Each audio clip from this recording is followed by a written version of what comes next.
Welcome to Golden Chat, where we provide straight talk. Each week, we deliver great insights on assisted living and on senior living as well. So, I'm your host, Stella, with your co hosts, Lana and Pedro. Good Good afternoon, afternoon. everyone. Good afternoon, indeed. So, we receive a call this week from a caller. His name is Rubin. He's very concerned about the safety of his mother, who is a resident in a assisted living facility. And his question is, and it's going to appear on the screen too, is my current facility, ALF facility, meeting the needs of my loved ones, of my mother during COVID-19? So we're addressing that question for him and all the caller as well. So basically, Pedro and Lana, you are in the middle of it every single day and you dealing with your resident safety. So what are your advice? What are your guidelines about meeting these needs instead of safety during COVID-19? Well, let me just start by saying we are in the middle of it a lot. And today we're Mhm. actually holding a training. So if you hear any background noise, know that that's the training that's going on because we had to get new staff on board. So I apologize for that, but this is the best way that we could get this thing done. And we didn't want to not answer Ruben's question. So I just wanted to just add that to our listeners. Go ahead, Lana. First of all, that is a very good question. And this is a very difficult time as well because we are, as administrator operators, trying to keep our residents safe, plus ourselves and our staff. So when Ruben's asking that question, it's a very good question for him to be thinking about.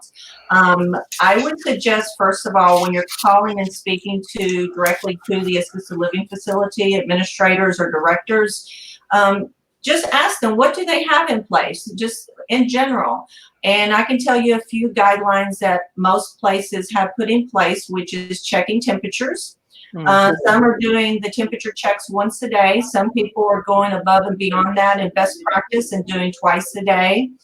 And also, recording whether or not they're exhibiting any of the symptoms that you are seeing on TV, which is put out by the CDC guidelines, which are fever, sore throat, any type of respiratory distress, whether they're feeling, some fatigue.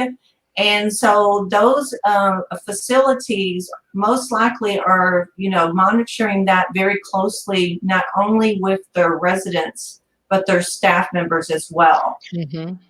Right. These are very unprecedented times. So it's kind of the facilities are having to just come up with new policies. Correct. However, with that being said, you're also going to want to know if they're maintaining, distances, if they're in a shared room, a shared environment, how they're allowing that to happen. Are they utilizing a curtain? Those are questions you're going to want to know. Or is the administrative staff running at 100%, 50%?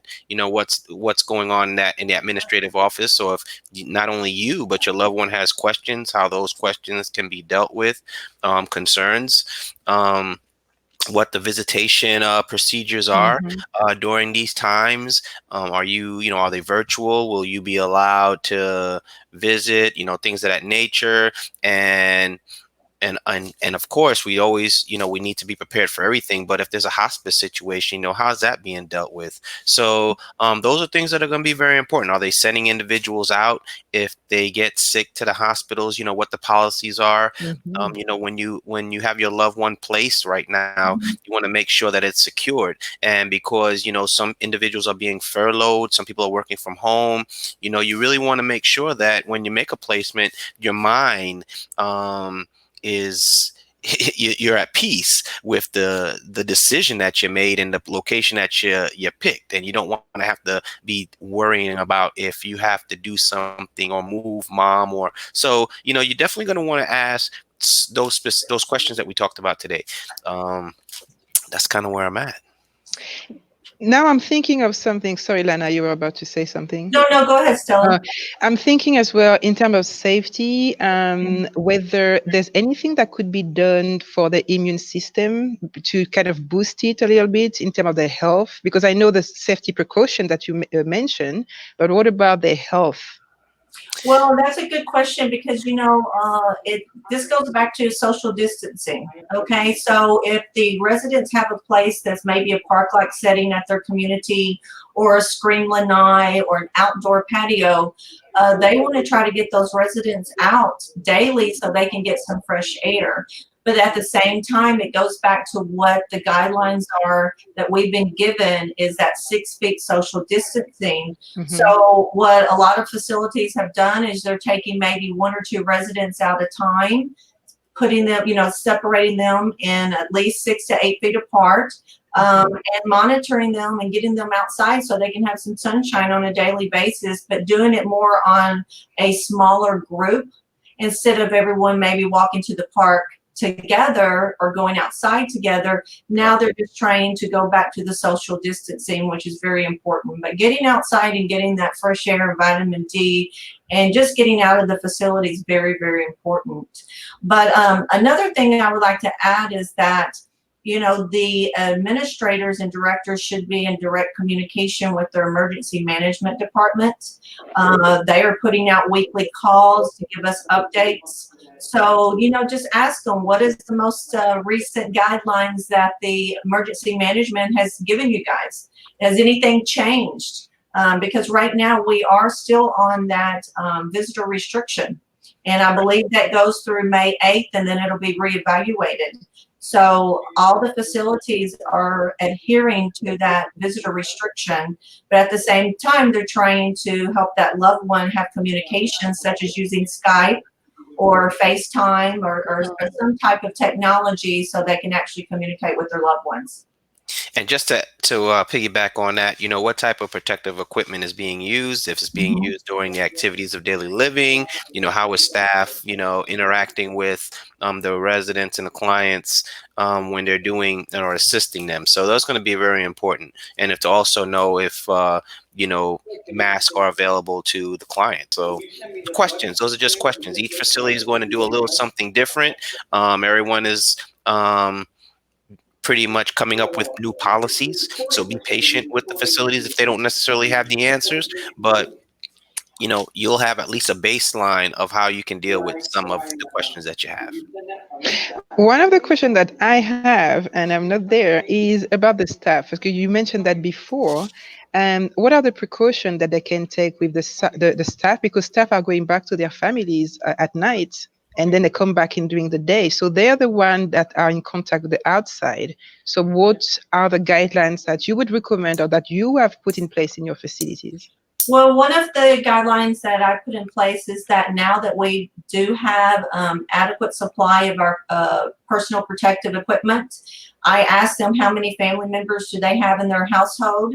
And so if they only have 2 or 3, then I give them enough masks to take back with them while they are off from work. So when they do have to make those essential errands, such as the grocery store or the gas station, they're able to don gloves and wear a protective mask and stay safe while they're in the community. That way, not only are they protecting themselves, when they come back into the facility, they're protecting us. Well, what we've adapted is that we're on a modified schedule. So what we've done is that everyone is on a 7-day shift. So 7 on, and then we have 3 individuals that shift on those 7 days, and that's kind of how we're doing it. When they come back, then we're doing, I have to be present for those temperature checks, during all activities of daily living. Any contact with the residents, staff have to have on the protective equipment and the mask.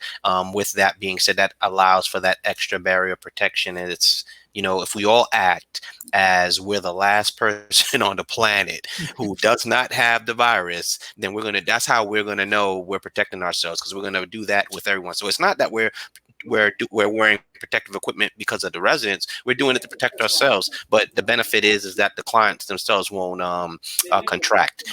We've been locked down. We've been in place since the 11th of March, and we haven't had any movement. Individuals coming in other than the staff. So what we've done with the staff is that layer of protection, because everyone has to get home, right? Yep, that's right. Sounds good. Do you have a last advice or that you want to give them before we end up the chat today?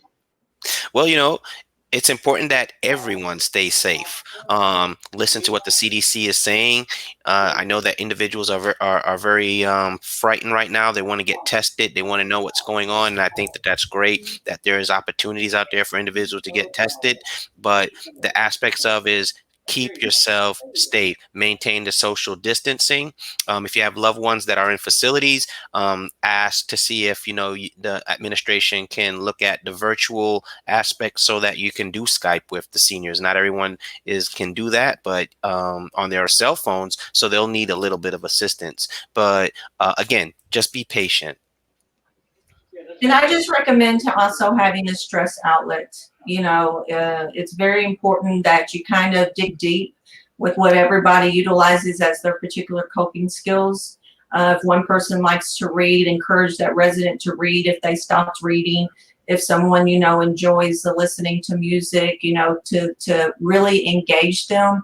Because yes, we're going through the COVID-19 and we're staying enclosed as much as possible, but we got to remember to take care of our mental health, because without that, this ordeal is becoming very, very hard on most people. So just have a stress outlet is what I would recommend as well. And I love both advice. Thank you very much, Lana and Pedro. That Thank was you. wonderful. Thank you So so much.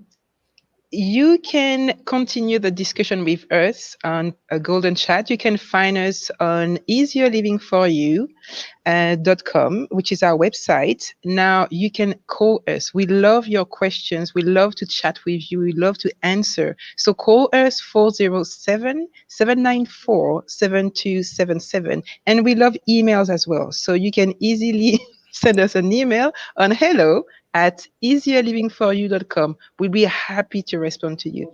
So we'll be also happy to see you next week at 12:45. So thank you for listening today and see you next week. See you next week on Golden Chat, you guys. Be Bye safe. bye. Have a good one.